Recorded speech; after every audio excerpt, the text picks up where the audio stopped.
أعوذ بالله السميع العليم من الشيطان الرجيم. بسم الله الرحمن الرحيم.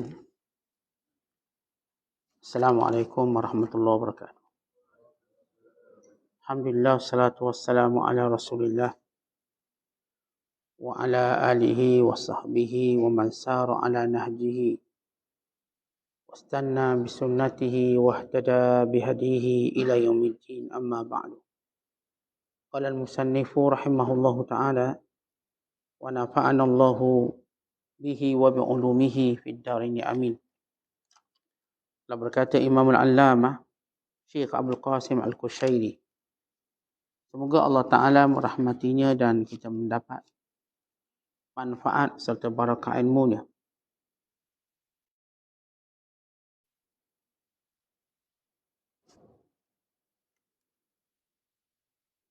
Seorang laki-laki peminum arak mengumpulkan para peminum arak.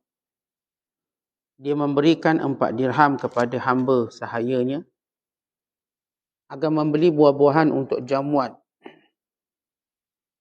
Hamba itu melalui depan pintu rumah Mansur bin Ammar rahimahullah yang sedang mengemis untuk kepentingan orang fakir. Mansur berkata, barang siapa memberikan 4 dirham, maka saya akan doakan 4 kali. Hamba itu memberikan 4 dirham yang sedang dia pegang. Apa yang engkau inginkan agar saya dapat mendoakanmu? Tanya Mansur. Saya ingin merdeka. Apa lagi? Agar Allah Ta'ala menggantikan beberapa dirhamku. Ada yang lain? Agar Allah Ta'ala menerima taubat tuanku. Kemudian, agar Allah Ta'ala mengampuniku, tuanku, dirimu dan orang banyak. Mansur kemudian mendoakan segala permintaan hamba itu. Setelah hamba itu kembali kepada tuannya, tuan dari hamba itu bertanya, kenapa engkau terlambat? Hamba itu menceritakan peristiwa yang dialaminya. Apa sahaja yang didoakan olehnya? Tanya tuannya. Pertama, saya minta agar diriku ini merdeka. Pergilah sekarang engkau telah merdeka. Kedua, agar Allah Ta'ala menggantikan dirham yang saya sedang pegang. Engkau mendapat 4,000 dirham. Ketiga, agar Allah Ta'ala menerima taubatmu. Saya telah bertaubat kepada Allah Ta'ala. Keempat, agar Allah Ta'ala mengampunimu, diriku, orang ramai, dan orang yang memberikan peringatan, yakni Mansur. Si tuan lantas mengatakan, ini yang tidak saya miliki. Ketika si tuan ini tidur di waktu malam, dia bermimpi seakan-akan ada yang mengatakan, engkau telah mengerjakan sesuatu yang engkau pinjamkan untuk kepentinganmu. Yang aku tidak mengerjakan sesuatu untuk kepentinganku. Aku telah mengampunimu, hambamu, Mansur bin Ammar dan orang-orang yang hadir. Dalam cerita yang lain, Riyah Al-Qaisi telah melaksanakan haji berkali-kali. Suatu hari dia berhenti di bawah mizab seraya memohon, wahai tuanku, berapa haji yang telah kulaksanakan kuberikan kepada Rasulullah sallallahu alaihi wasallam? 10 untuk 10 sahabat. 2 untuk orang tuaku. Dan sisanya untuk orang-orang Islam. Dia tidak menyisakan untuk dirinya sendiri sehingga dia mendengar perkataan suara gaib. Dia adalah orang yang dermawan. Oleh kerana itu aku akan mengampunimu, kedua orang tuamu dan orang-orang yang mengetahui kebenaran. Diriwayatkan di Muhammad bin Abdul Wahhab Al-Thaqafi mengatakan, saya pernah melihat jenazah yang dipikul oleh 3 orang laki-laki dan 1 orang perempuan.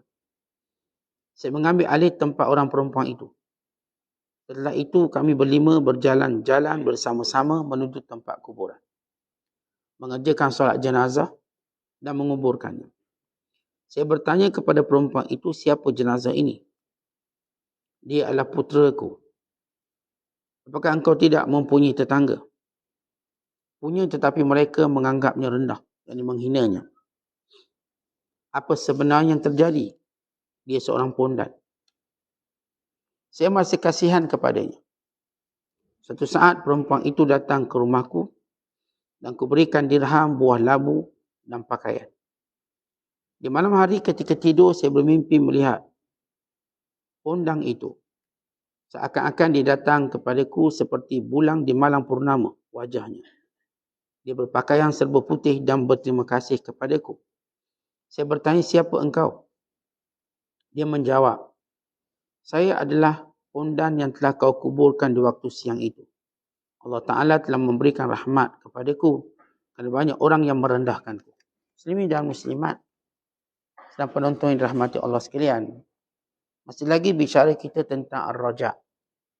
Iaitu mengharapkan keluasan rahmat Allah, keluasan kasih sayang Allah, keluasan sifat pemurah Allah Ta'ala dan kurniaannya, dan keluasan pengampunannya. Bahawa Allah yang kita harapkan ini maha pengampun, maha penyayang, maha mengkabulkan doa, yakni menerima taubat, menerima doa dan menerima taubat. Tuhan yang segala-galanya pergantungan sebenar manusia. Ada 3 cerita di sini yang kita bacakan pada pagi ini untuk menunjukkan luasnya rahmat Allah dan kasih sayangnya kepada hamba-hambanya. Kisah ini diceritakan berlaku kepada seorang ulama yang terkenal yang bernama Abu Sari Mansur bin Ammar. Salah seorang daripada ulama, seorang yang zuhud dan dikenali sebagaimana kata Imam Az-Zahabi minal wa'idhin al-kibar. Seorang pemidato yang hebat, penceramah yang hebat. Dulu kalau disebut penceramah dalam bahasa Arab dipanggil wa'iz, wa'izun, penceramah. Perkataan wa'iz ni maksudnya dia berceramah tentang perkara yang menyedarkan manusia. Sedarkan manusia, muhasabah manusia. Dan beliau meninggal pada tahun 225 Hijriah. Kisahnya bermula, ada satu keluarga yang tuannya ini ataupun ketua keluarga ini seorang pemabuk. Dan seringkali mengadakan pesta mabuk di rumahnya. Dan dia ada seorang hamba. Dan hambanya ini hamba yang soleh, hamba yang baik, yang tak suka dengan perbuatan tuan dia. Minum arak setiap malam. Satu hari, tuannya bagi duit kepadanya 4 dirham. Kalau bahasa mudah kita RM4 lah. RM4. Pergi beli buah. Untuk apa? Untuk jamuan pada malam ini. Minum arak sambil makan buah. Lalu lelaki ini ataupun hamba ini, atau disebut hamba sahaya dalam terjemahan biasa bahasa Melayu. Hamba ini pun bawa duit 4 dirham menuju ke pasar. Dalam perjalanan menuju ke pasar, Mansur bin Ammar berdiri di sisi orang miskin. Orang ni miskin. Mansur bin Ammar tolong minta sedekah untuk orang miskin tadi.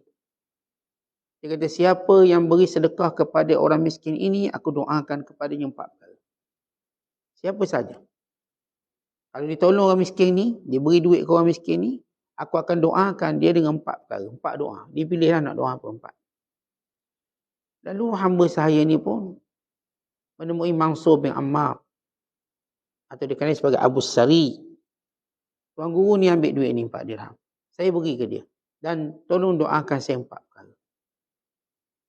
Lalu kata Mansur bin Ammar, apa yang kamu nak?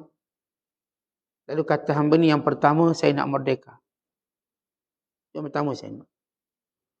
Lalu kata Mansur bin Ammar, baik, itu yang pertama. Apa yang kedua? Yang kedua, saya minta Tuhan doa apa yang saya sedekahkan tadi Allah ganti balik pada saya. Allah beri ganti yang lebih baik untuk saya. Lalu kata Mansur, apakah lagi yang ketiga? Mereka jawabnya, doakan pada Allah supaya Allah ampunkan dosa tuan saya. Tuan saya ni mabuk ni. Ampunkan dosa dia. Dia tak sebutlah tuan dia mabuk, dia sebut ampunkan dosa. Lalu kata Mansur, apakah yang keempat? Maka yang keempat, doakan pada Allah supaya Allah Ta'ala ampun aku, Allah Ta'ala ampun tuan aku, Allah Ta'ala ampun kamu sendiri dan ampun sekalian orang Islam. Lalu Mansur bin Ammar pun angkat tangan. Dan Mansur bin Ammar ini di antara orang yang mustajab doa. Maka doa. 4 perkara yang diminta oleh hamba tadi yang derma 4 dirham. Sebab dia derma 4 dirham. Moga Allah Ta'ala merdekakan dia, Allah ganti dia, apa yang telah dibelanjakan, yang dinafkahkan, Allah terima, Allah buka hati tuan dia untuk bertaubat. Dan Allah Ta'ala mengampuni dosa dia, dosa tuan dia, dosa mangsur sendiri dan doa sekalian, dan dosa sekalian orang Islam. Jadi yang ni pun balik lambat. Dah balik lambat, tak buat balik buah pula tu. Duit tak ada. Lalu tuannya tercengang, balik tangan kosong. Lalu tuannya berkata, ma abta'aka, kenapa kamu lambat? Apa penyebab? Tengok duit pun tak ada, buah pun tak ada. Balik pula lambat. Takut kena rompak tengah jalan ke? Takut kena tipu tengah jalan ke? Maka jawabnya, tuan tadi dalam perjalanan, saya bertemu dengan seorang tuan guru. Dia sedang minta duit untuk orang miskin sebelah dia. Kata siapa yang derma, maka saya akan doakan kepadanya 4 doa. Maka saya pun cepat-cepat derma, supaya saya dapat doa dia yang mustajab. Lalu kata tuan dia, apa yang kamu minta di doa? Saya doa biar saya merdeka. Lalu kata lelaki mabuk ini tuan dia, kalau begitu aku merdekakan kamu. Aku merdekakan kamu. Mustajab doanya. Tu dibuka pintu hati tuan dia untuk merdeka. Yang kedua aku doa, semoga Allah ganti balik duit aku yang pegang nak beli buah. Lalu kata tuan dia, baik aku beri kepada kamu 4,000 dirham. Dia bukan suruh beli buah, ambil kamu. Ambil 4,000 dirham. Lagi apa lagi kamu doa? Saya doa biar Allah Ta'ala buka hati tuan, biar tuan taubat. Lalu kata lelaki ini, kalau begitu saya taubat. Saya taubat. Lagi apa yang keempat? Maka jawab yang keempat, saya doa, moga Allah mengampuni saya, mengampuni tuan, mengampuni mangsur sendiri dan mengampuni seluruh orang Islam. Maka kata tuan dia, yang ni saya tak boleh buat. Yang ni bukan hak saya. Nak merdeka tu hak saya. Nak beri duit tu pun hak saya. Nak taubat tu pun hak saya. Tapi mengampunkan orang itu bukan kuasa saya, itu kuasa Allah. Saya tak mampu. Maka hamba yang soleh ini, Allah merdekakan dia. Bawa duit. Dan bagusnya ditinggal tuan dia dan kadang tuan dia bertaubat. Berkat dia sedekah. Dan berkat doa orang soleh. Lalu tuannya ini berfikir yang keempat. Supaya Allah ampunkan dosa dia, dosa hamba dia, dosa mangsur sendiri, dan dosa sekalian orang Islam. Akhir malam dia bermimpi. Maka dalam mimpinya dia terdengar suara itu berkata, kami Tuhan yang Maha Pemurah. Kami, ini Allah. Kami pemurah. Engkau telah melaksanakan apa yang engkau boleh buat. Dan kami pasti akan buat apa yang lebih baik daripada kamu. Maka kami ampunkan dosa kamu. Kata Allah, Allah ampunkan dosamu dan dosa hamba-Mu, dosa mangsur. Bukan dosa sekalian orang yang mengucap 2 kalimah syahadah. Semua hamba-hamba-Ku aku ampun dosa. Kerana Allah sebut dalam banyak ayat, di antaranya Ghafiriz dzambi wa qabilit tawb. Allah itu sentiasa pengampun dosa, penerima taubat. Kalau kita lihat dalam kisah yang menarik ini, hukum meminta doa daripada orang soleh.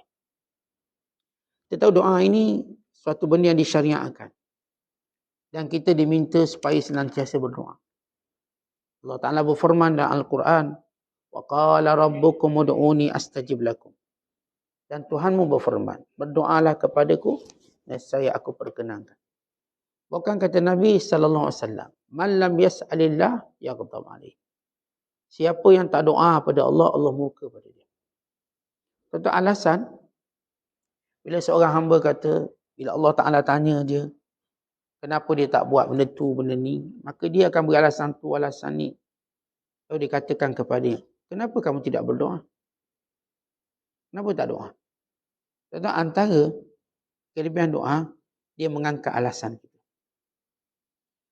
Kadang-kadang kita nak ke masjid, sakit lutut, sakit kaki. Maka kenapa tak doa, ya Allah berilah kesembuhan untuk aku ke masjid? Kadang-kadang kita tak ada duit nak sedekah, nak tolong. Kenapa tak doa, ya Allah murahkan rezeki aku supaya aku dapat tolong? Dan doa itu menjadi bara'ah, penyelamat kepada alasan kita. Ya alasan, ada alasan yang diterima. Ada alasan yang tak diterima. Kita sakit, itu alasan diterima. Bila kita tak dapat ke masjid, ke surau, atau tak dapat solat berjemaah atau solat Jumaat, diterima dalam Islam. Namun, kalau kita berdoa, moga Allah sembuhkan supaya kita dapat buat, itu jauh lebih baik.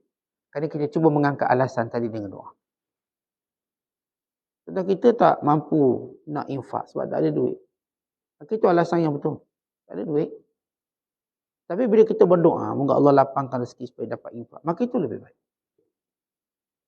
Kalau kita ni lemah, tubuh badan kuruh, kering, nak tolong orang tak mampu. Tapi kalau kita doa kepada Allah, moga Allah beri kekuatan, atau Allah tolong dia dalam melakukan itu dan ini, maka itu telah mengangkat alasan keunsuran dia. Ini doa. Baik, doa secara umumnya diperintahkan semua berdoa. Tetapi apa hukum meminta doa? Apa hukum meminta doa? Atau offer doa? Offer. Saya doakan untuk awak. Awak nak tak saya doakan untuk awak? Dengan kata lain, orang lain doakan kita. Boleh atau tidak? Ijma' para ulama' bahawa boleh orang lain doakan untuk kita, atau kita meminta doa daripada orang lain. Sama ada kita minta atau dia nak doakan untuk kita secara sukarela. Dia nak doa. Tapi nanti saya doakan untuk awak. Saya tengok awak ni nampak susah. Kerja pun tak menentu. Biar saya doakan, moga Allah lapangkan rezeki awak. Nanti saya doakan awak, tunggu awak sembuh. Nampak tak gerak, dia tak larat. Biar saya doakan. Saya doakan awak, biar anak-anak awak berjaya. Saya akan doakan. Orang tak minta pun, tapi dia kata saya nak doa. Baik, sama ada meminta doa atau orang lain offer doa. Ini semua perkara yang dibenarkan dalam Islam. Bukan kita dituntut untuk meminta doa daripada yang pertama, ahlul fadli. Itu orang-orang soleh. Orang-orang baik. Dalam hadis, bila Nabi SAW menyatakan, فَإِنِ اسْتَطَعْتَ أَنْ يَسْتَغْفِرَ لَكَ فَافْعَلْ. Rasulullah cerita ada seorang lelaki duduk kat Yaman. Namanya Uwais. Uwais bin Amir Al-Qarani. Daripada kabilah Murad, kemudian berpindah kepada kabilah Qarani. Seorang yang mempunyai ibu dan taat pada ibunya. Dan seorang yang kena penyakit kusta, lalu Allah sembuhkannya melainkan sekadar 1 dirham. Maksudnya, sembuh belaka cuma ada 1 dirham lagi kat badan dia tu, ada penyakit. Ada penyakit. Itu penyakit sopak dia. Ada sikit. Kalau kamu jumpa dia, kata Nabi SAW, kalau kamu jumpa dia. Walau Rasulullah pun tak pernah jumpa. Rasulullah kata, kalau kamu jumpa dia, kalau kamu mampu minta supaya didoakan untuk kamu, moga Allah ampunkan dosamu. Rasulullah bercakap pada sahabat. Uwais bukan sahabat. Dia adalah tabi'in yang jumpa sahabat. Tapi kerana kemuliaan dia panggil ahlul fadal. Mulia dia. Maka Rasulullah SAW suruh cari dia dan minta doa. Umar Al-Khattab, setiap musim haji dicari. Afikum Uwais, ada tak di kalangan kamu namanya Uwais? Maka Umar Al-Khattab mendetaili sifat macam Nabi SAW sebut. Sehingga akhirnya Umar Al-Khattab jumpa dia. Dan demikian juga sahabat lain seperti Abu Dhar, Abu Darda. Cari mana ni yang namanya Uwais. Artinya sunat kita meminta doa daripada Al-Fadli. Al-Fadli ni orang baik, orang soleh. Mana-mana orang soleh, sama ada soleh dari segi ilmunya, soleh segi ibadatnya. Bila kita sebut perkataan soleh, ini orang yang patuh pada Allah Ta'ala. Dia taat sungguh pada Allah Ta'ala. Kalau jumpa orang ni, maka minta doa pada dia. Bahkan doa mereka ini doa yang mustajab. Dan itu benda yang akan memberi kebaikan pertemuan. Kadang-kadang kita nak jumpa orang soleh, tak tahu nak cakap apa. Tapi mintalah doa. Kita tak reti sebab, yelah, level kita nak cakap apa dengan dia ni. Tak reti nak cakap. Kita memang nak jumpa orang soleh, orang baik-baik. Tapi kadang-kadang tak reti nak buka mulut, nak start macam mana, nak mulakan percakapan macam mana. Maka jawapannya dengan doa. Minta didoakan. Kebaikan dunia kita dan kebaikan akhirat kita. Kebaikan zuriat keturunan kita. Dan diri kita sendiri. Doa. Dan yang kedua, sunat kita minta doa. Daripada kedua ibu bapa kita. Sunat minta doa. Yang ada mak ayah, minta doa. Kerana doa mereka mustajab. Yang disebut dalam hadis-hadis Nabi sallallahu alaihi wasallam. Dan satu cerita Allah rakamkan dalam surah Yusuf ayat 97. Bila mana adik-beradik Yusuf alaihissalam, sesudah mereka buat salah, lalu mereka meminta ayahnya Yaqub alaihissalam berdoa pada mereka. Qalu ya abana astaghfir lana dhunubana inna kunna khati'in. Wahai ayah kami, tolong doakan untuk kami. Semoga Allah ampunkan dosa kami. Kami salah. Dalam ayat ini, Allah menyebut ta'bir wahai ayah kami, ya abana. Qalu ya abana. Mereka kata wahai ayah kami, wahai ayah. Dia tak kata wahai Nabi Yaqub. Nabi Yaqub itu Nabi. Tapi dalam posisinya ayah. Seorang ayah. Untuk menunjukkan bahawa kita anak-anak, mintalah doa mak ayah kita. Atas kapasiti dia ibu dan ayah. Kerana haknya besar. Ini golongan yang kedua. Kita diminta supaya doakan untuk. Yang ketiga ialah orang-orang mukmin, orang beriman yang lain. Orang beriman yang lain sunat kita minta doa pada dia. Disebut dalam hadis. Kata Nabi sallallahu alaihi wasallam, da'watu al-mar'il muslim li akhihi bi dhahril ghaibi mustajabatun inda ra'sihi malakun muwakkalun kullama da'a li akhihi bi khairin qala al-malak al-muwakkal lahu qala al-malak al-muwakkal bihi amin walaka bimithlin. Rawahu Muslim. Maksudnya doa orang Islam, doa orang beriman kepada saudaranya itu mustajab. Dan di sisi kepala dia ada malaikat yang Allah Ta'ala utuskan untuk berada di sisi doanya. Dan ketika mana dia mendoakan kebaikan kepada saudaranya, malaikat ini berkata amin walaka bimislin. Amin, dan kamu juga dapat macam tu. Ini menunjukkan bahawa kita jumpa orang beriman, maka minta doa pada dia. Sama-sama kita. Dan doa paling baik, doa di belakang dia. Bukan depan dia, belakang dia. Kalau depan tu mungkin mengampu sikit ada. Belakang tu tunjuk jujur dan ikhlas.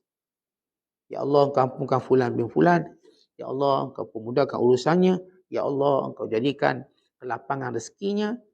Dan juga pelepasan daripada kesulitannya, kesihatan kepadanya.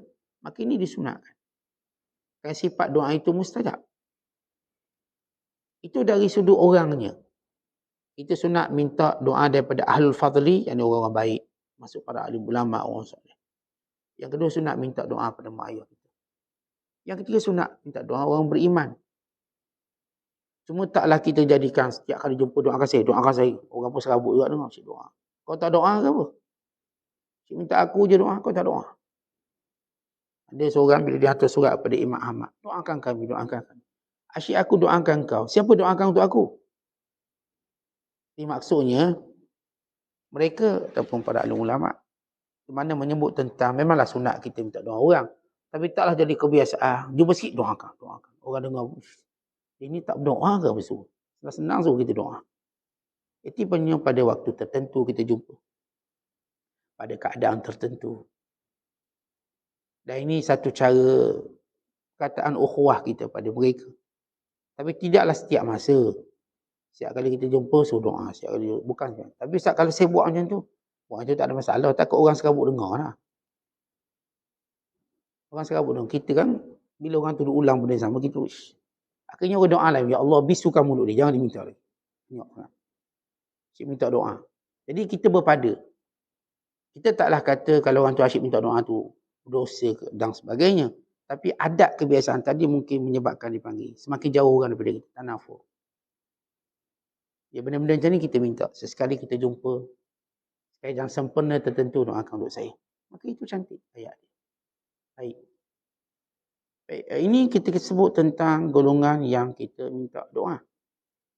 Dan ada keadaan. Tentang kita minta doa orang tu. Bukan kerana dia. Tetapi kerana posisi tempat dia berada. Contoh, orang sakit. Contoh orang sakit ni antara kemuliaannya doanya mustajab. Terutama yang sakit terlantar. Sakit terlantar yang kena kanser. yang kena stroke, yang tak boleh bangun. Secara umumnya. Sebagaimana sunat kita ziarah orang sakit. Tahu kelebihan ziarah orang sakit. Diiringi oleh ribuan malaikat. Dalam Musnad Ahmad disebut 4,000 malaikat yang akan mengiringi orang yang melawat orang sakit sama ada pagi atau petang. Pagi ke petang. Dan kita selalu sebut bila kita nak ziarah orang sakit, kita meraihkan waktu dia. Bukan suka-suka kita nak ziarah waktu mana. Raihkan waktu dia. Barangkali lapangnya pagi, barangkali petang. Barangkali dia malang nak tidur. Doktor pun kata awak kena banyak rehat. Kita pergi tambah sakit dia lagi. Ya, kita dah lagi malam waktu rehat. Kita buat interview pula tu soal siasat.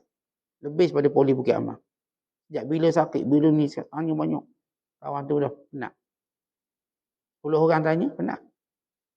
Mudah rakam dia. Tanya buka rakaman. Dah jawab semua dah ni. Nak tanya apa, bila sakit, semua dia rakaman. Tengok. Kita kongsi dalam grup WhatsApp. Audio tu sekali je. Share. Dia tak payah banyak-banyak. Maksudnya, bila kita ziarah orang sakit, raihkan banyak waktu dia, keadaan dia. Barangkali sakit dia tadi, dia nak keluarga terdekat dia. Maka kita pun tak kacau lah. Memang sunat ziarah orang sakit. Tapi meraihkan hak dia itu penting. Meraihkan waktu. Kadang-kadang dia tak nak diziarah. Tak nak. Kenapa? Sebab dia dah macam, sebab dia nak rehat, nak tidur. Kena pula orang memang terkenal sibuk dia. Masuk hospital lah, dia rehat. Kalau tak masuk hospital, tak rehat dia. Yang ada setengah-setengah kawan kami, yang jenis sibuk-sibuk saya cerita. Bila sakit, dia minta semua orang dekat dia PA, dia sembunyikan dia. Jangan begitu. Sebab dia rasa itulah dia rehat, dia tidur. Akhirnya dia keluar dengan sihat. Dan kadang-kadang kita pun dengar arahan keluarga terdekat sahaja. Maka itu kita raihkan. Tak boleh risaukan, kita dah tahu kelebihan ziarah orang sakit. Dan kelebihan ziarah orang sakit, dia tertakluk dengan tidak menyusahkan orang sakit. Tidak, awak ni bukan ziarah orang sakit, tambah sakit orang sakit. Kita tujuan ziarah nak suruh dia sembuh. Baik, motivasi dia. Tapi kalau cara kita ziarah tu salah, kita tambah sakit dia. Maka ini tak kena dalam Islam. Jadi kalau orang sakit, tuan-tuan, memang waktu itu doanya mustajab, minta. Dan keadaan yang berikutnya, waktu kawan-kawan kita nak buat benda-benda baik. Dia nak pergi umrah, dia nak pergi haji, ni minta. Disebut dalam hadis Nabi SAW. Bila Umar Al-Khattab minta izin daripada Nabi SAW untuk melaksanakan umrah. Ya Rasulullah, saya nak buat umrah. Maka jawab Nabi SAW, la tansana ya ukhayya min du'aika. Wahai saudaraku yang tercinta, jangan lupa mendoakan untukku. Lalu kata Umar Al-Khattab radhiyallahu ta'ala anhu, kalimatun ma yasurruni annali bihad dunya. Kalimah aku dengar ni kalimah paling aku gembira, lebih aku gembira daripada dunia dan segala isinya. Nabi minta aku doakan untuk dia. Kalimah yang menggembirakan aku. Tetapi para ulama menyatakan kerana Umar Al-Khattab ni dia nak pergi Mekah. Dan Mekah tu tempat baik. Bahkan orang musafir itu juga berada pada posisi yang baik. Tetapi orang yang pergi Mekah ni, dia terkumpul padanya pelbagai bentuk kemustajaban doa. Yang pertama, musafir itu sendiri. Yang kedua, umrah atau haji itu sendiri. Tempat-tempat yang dia akan berada. Dan yang ketiga, kesukaran dia. Dia suka dalam keadaan dia bersendirian, tinggal isteri dia mungkin, tinggal anak-anak dia mungkin, tinggal keluarga dia, dalam keadaan bersendirian. Bila orang tu bersendirian, maka dia kerinduan dia kuat. Hatinya lembut. Kita kalau sama dengan orang ni hati tak lembut. Bila berpisah lembut hati. Si isteri lembut hati. Si suami lembut. Mulalah hantar SMS rindulah. Balik rumah, depan mata pun tak nak tengok. Begitu manusia. Ini bukan cerita bini siapa-siapa. Ini cerita manusia. Manusia jauh merindu. Bila depan buat tak tahu. Macam tu. Depan buat main telefon. Sibuk. Jauh-jauh siap. Dia punya mesej, habis hayat lah guna, rindu. Baru 2 hari pergi Mekah. Itu cerita manusia. Jadi, orang yang saya katakan musafir, dia dalam masyakkah, kesukaran. Kan itu sunat kita minta didoakan untuk kita. Ni bagus, iringi orang-orang nak musafir. Bagus. Hantar ke airport, bagus. Dia pun akan bersungguh sikit doa kat kita. Minta doa. Sampai ke airport hantar ni, minta doa. Dia akan bersungguh. Dia pasti tak lupa doa pada kita. Berbanding orang yang cuma pesan-pesan kat tepi-tepi tangga je. Dia tak ingat tu. Yang hantar dia mungkin sampai ke pintu tempat dia akan mulakan musafir. Kat boat, kat ferry ke misalnya. Kat airport misalnya. Dia sampai kat stesen bas hantar ni. Lalu dia minta doa. Ini orang yang buat umrah atau haji, terkumpul padanya segala sebab-sebab mustajab doa. Kan itu kalau kita tengok bagaimana Nabi SAW minta Umar Al-Khattab doakan. Timbul persoalan. Apa hukum meminta doa daripada orang fasik dan orang kafir? Dan apa hukum kalau orang fasik dan kafir doakan untuk kita pula tanpa kita minta? Soalan pertama. Apa hukum kita minta orang kafir doakan pada kita? Jawapannya tak boleh. Kerana mereka dilaknat oleh Allah. Dibenci oleh Allah. Dengan kesyirikan mereka. Artinya, seumurnya kita tak minta doa daripada mereka. Sebagaimana juga tidak disunatkan kita minta doa daripada orang fasik. Kerana ini seperti memuliakan kejahatan mereka. Orang ni terkenal tak sembahyang, terkenal dengan melakukan maksiat terang-terangan, ni tak payah minta doa dia.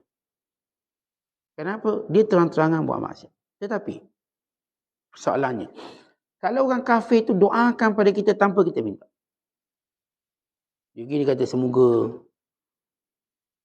kamu sentiasa sihat. Semoga kamu berjaya dalam bisnes kamu. Semoga doa-doa dia lah. Baik kita tengok. Pertama, kalau doanya tidak meminta kepada benda yang dilarang, berhala dan sebagainya. Kalau kata saya berdoa kepada berhala saya, semoga awak ni sekian-sekian. Itu tak. Kita tak akan aminkan. Tapi kalau dia cakap secara umum, saya doakan umum ayat. Saya doakan moga awak ni sentiasa sihat. Saya doakan moga awak menang. Diberikan kemenangan. Atau diberikan kebaikan. Atau didoakan untuk dirinya supaya dia dapat hidayah. Doakan, saya doakan diri saya supaya saya dapat hidayah misalnya. Maka boleh kita aminkan. Syarat pertama kata ulama, bagaimana kita nak,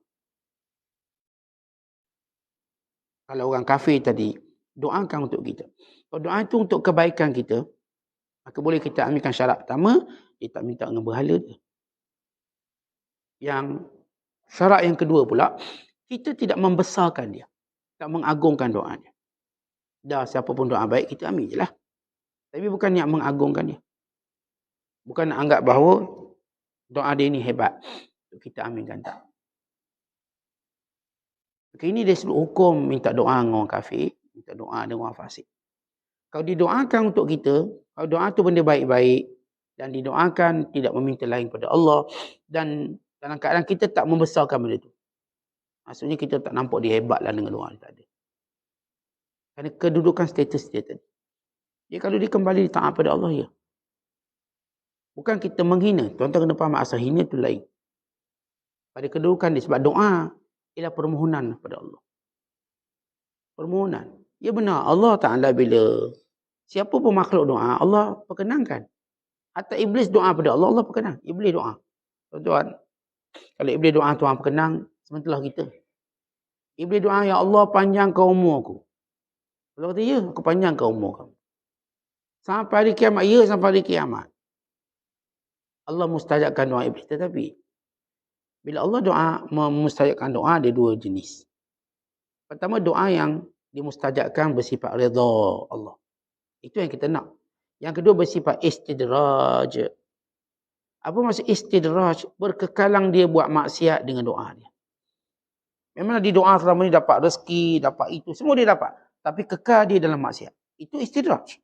Sebab itu kata Nabi SAW, kalau kamu lihat seorang yang terus mendapat nikmat, wa huwa musirun ala maksiatin, sedangkan dia betul-betul buat maksiat, maka itu adalah istidraj.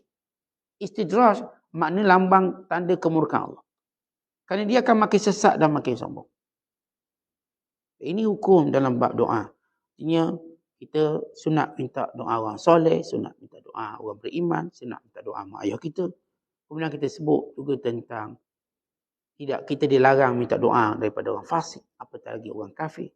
Tapi bila mana dia mendoakan pada kita kebaikan-kebaikan, maka boleh kita aminkan dengan syarat kita dah sebut. Syarat pertama, dengan benda yang dia tidak meminta lagi pada Allah. Bukan minta berhala dia atau sekutu ni. sekutu Allah SWT. Yang kedua, kita tidaklah menganggap doa ini satu doa yang kita dambakan.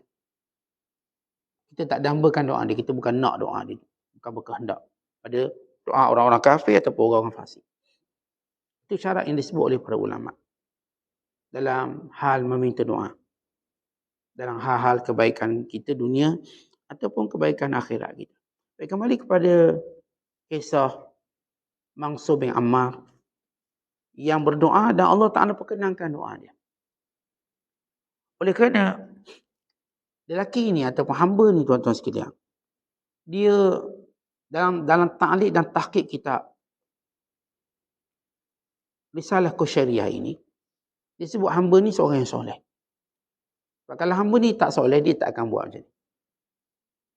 Untuk menunjukkan kelebihan orang-orang yang walaupun jadi hamba, walau jadi pekerja, maka dia perlu meminta doa kepada tuang dia, majikan dia. Tentang pekerja yang baik, bukan sekadar dia tepat jadual datang kerja, dia juga doakan untuk ketua dia. Doa dapat hidayah, doa supaya sentiasa berada dalam keredaan Allah SWT. Ini pekerja baik. Bukan pekerja baik tu kita cuma nilai datang kerja punctual atau dia buat semua kerja kita suruh. Bukan, pekerja yang baik itu juga mendoakan untuk tuang dia. Ini lihat contoh hamba yang baik. Bagaimana didoakan. Minta supaya Mansur, seorang ulama yang hebat ini, doakan perkara-perkara yang menjadi kebaikan-kebaikan ini. Tanya Allah mustajabkan. Kerana yang minta itu benar. Yang doa itu juga benar. Baik, kemudian kalau kita sebut, di sini macam ada satu ungkapan. Boleh tak Ustaz kita offer macam ni? Siapa derma kat saya doakan untuk dia. Baik, kalau dia minta untuk dia, kalau tadi kalau disebut siapa dermakan fakir miskin. Siapa derma untuk tahfiz, siapa derma untuk markas ilmu dan sebagainya, saya doakan untuk dia. Kalau perkara masalah agama boleh. Tapi kalau dia kata macam ni macam bunyi jual doa pula. Okay. Siapa nak doa biar dapat anak, bayar 1,000. Bayar ke saya 1,000. Siapa nak doa, interview dulu kerja, okay. Saya buat perkhidmatan doa.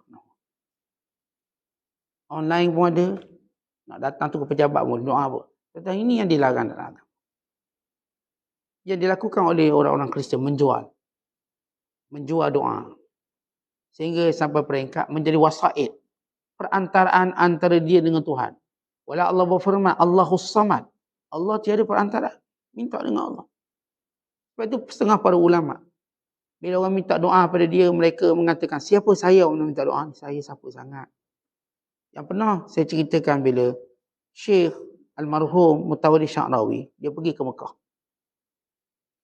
Tapi bila dia pergi ke Mekah, antara ulama dunia yang hebat. Hidup dan mati dia. Bila dia pergi ke Mekah, orang pun sambut. Orang kata, ya Syekh, uduk Maulana. Syekh doakan kami. Lalu kata Syekh, Kaabah depan kamu, doa depan Kaabah. Jauh lebih mustajab kalau daripada kau minta aku doakan. Itu Kaabah depan.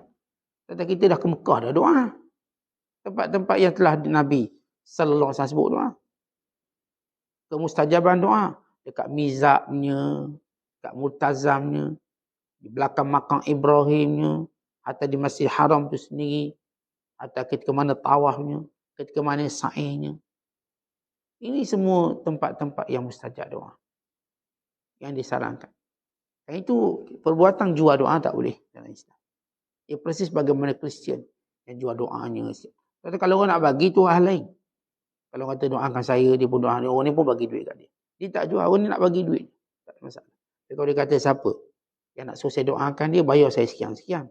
Maka perbuatan ini membahayakan dia. Membahayakan orang ni. Bukan kita kata ginilah, awak kalau susah doa pada Allah. Allah perkenankan. Perkataan itu jauh lebih baik. Tapi kalau diminta kita doa, itu hal lain. Ada pun yang dibuat oleh Mansur sebab dia nak tolong fakir miskin ni. Masalah fakir miskin. Maka digunakan asbab doa untuk bantu fakir miskin. Itu hal lain.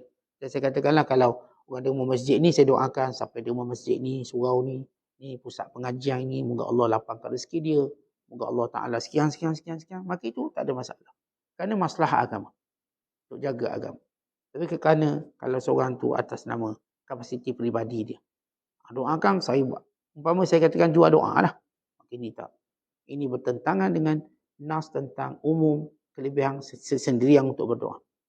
Lebih baik kita doa sendiri. Maka Allah Ta'ala berfirman, Udu'uni astajib lakum, doa, aku perkenankan. Maka Allah berfirman, wa iza sa'alaka ibadi anni fa inni qarib. Kalau hamba-Ku bertanya kepadaku, mana aku dekat. Di dalam qadiyah ataupun isu meminta doa. Ini benda yang disyariatkan. Bukan ijma' ulama.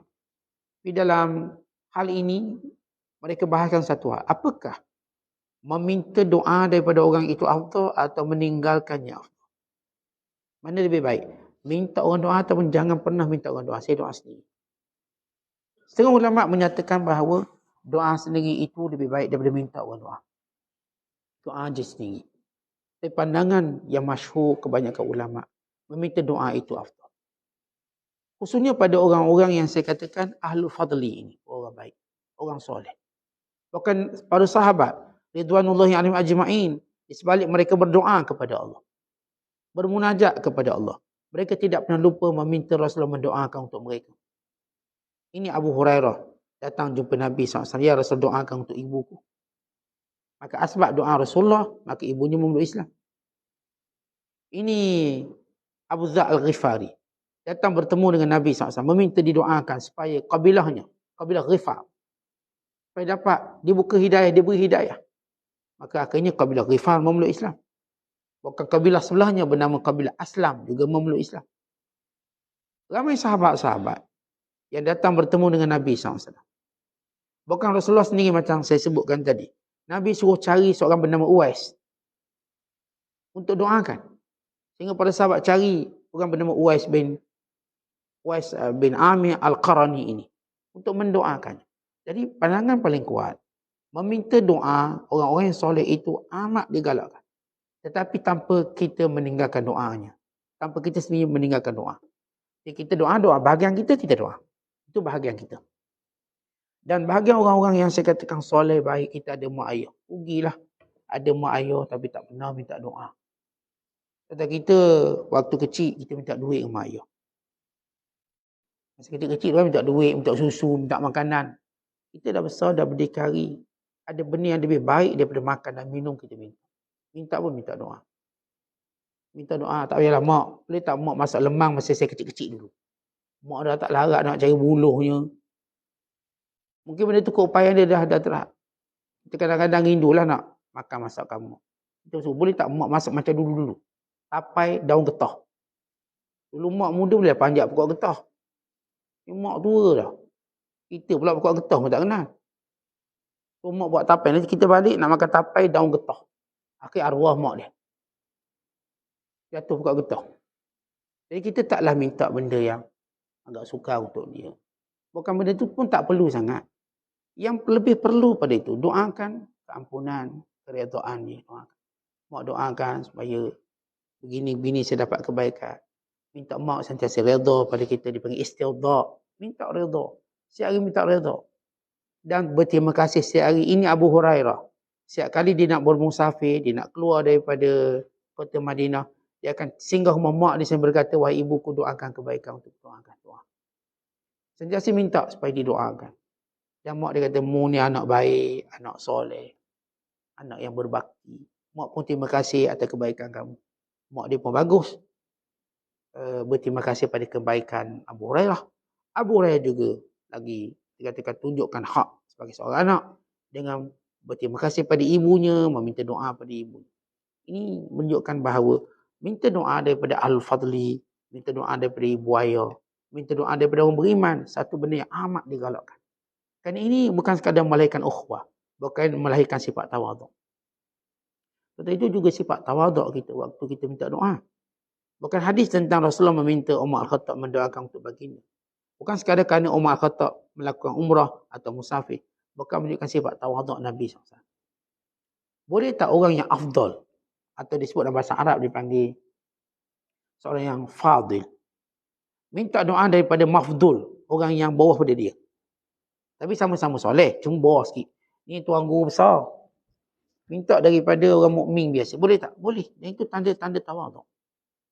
Jadi kalau ada orang-orang yang utama, yang baik, yang soleh, kalau dia minta doa daripada orang bawah ni, doakan saya. kebaikan itu dan ini tanda tawaduk. Cuma saya katakan bagaimana mereka, para tabi'in, para sahabat, bukan para ulama, tidaklah menjadikan ia sebagai satu kebiasaan. Setiap hari jumpa tak ada, bukan kebiasaan. Waktu selang-selinya. Kita jumpa sekali, kita jumpa waktu dia nak, saya katakan nak pergi tempat-tempat baik, waktu dia berada pada posisi mustajab, lalu kita pun ambil kesempatan doa. Ada pun mak ayah kita tak apa tiap-tiap hari. Mak ayah tak apa tiap-tiap hari. Tapi yang lain-lain kawan-kawan kita waktu-waktu. Untuk guru kita waktu-waktunya. Ini antara benda yang disebut sebagai disyariatkan, bahkan menjadi ijma' ulama' dan menandakan sifat tawaduk dan pengiktirafan kepada orang-orang soleh. Setiap orang tengok, kita bukan tengok dia, kesolehan dia. Kita muliakan dia bukan sebab dia, kesolehannya. Sama juga bila kita memuliakan ulama, bukan sebab orang tu, sebab ilmu. Kita memuliakan ilmu, kita bukan mulia batang tubuh orang tu. Tapi oleh kerana ilmu tu menetap di batang tubuh dia, maka itulah alat dia. Umpama emas lah. Terpaksalah kita berkotoran dengan debu dan tanah. Sebab emas tu duduk situ. Kalau tuan-tuan gali, terpaksa tuan-tuan bercomok dengan tanah dan debu. Kerana emas di situ. Sama juga orang-orang yang baik. Kerana kebaikannya dekat dia. Sebab itu kita menghormati dia. Kerana ilmu tu ada kat dia. Kalau dia dah menyeleweng ilmu, kita pun dah tak nak hormat. Kalau benar ilmu dia, beramal dengan ilmu, atas asas itu kita muliakan. Ilmu. Bukan orangnya. Kerana ilmu yang dibawa. Kerana kesolehan yang dibawa. Maka di sinilah kita meminta doa. Kerana kemuliaan yang Allah Ta'ala sebut tadi. Wallahu bissawab. Assalamualaikum.